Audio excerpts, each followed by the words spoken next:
நடிகர் சோவை பொறுத்த வரைக்கும் பல நகைச்சுவை நடிகர்களோடு பழகின்ற வாய்ப்பினை பெற்றவர் அவர். அது மாதிரி தன்னுடன் நடித்த நகைச்சுவை நடிகர்கள் பலரை பற்றி ஒரு கட்டுரையிலே பதிவு செய்திருக்கிறார் சோ. அதில் வி.கே. ராமசாமியை பற்றி ஒரு குறிப்பிட்டிருக்கிற விஷயம் ரொம்ப முக்கியமான விஷயம். எந்த ஒரு காமெடி நடிகராக இருந்தாலும் பக்கத்தில் இருக்கிற ஒரு பஞ்ச் அடித்தா இவங்க கேட்டுக்கிட்டு சும்மா இருந்துட மாட்டாங்க.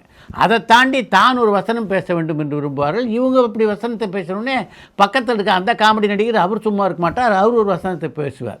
இப்படித்தான் அந்த காட்சி நீண்டு கொண்டே போகும். ஆனால் வி.கே. ராமசாமிகிட்ட அந்த குணத்தை நான் ஒரு நாளும் பார்த்ததில்லை.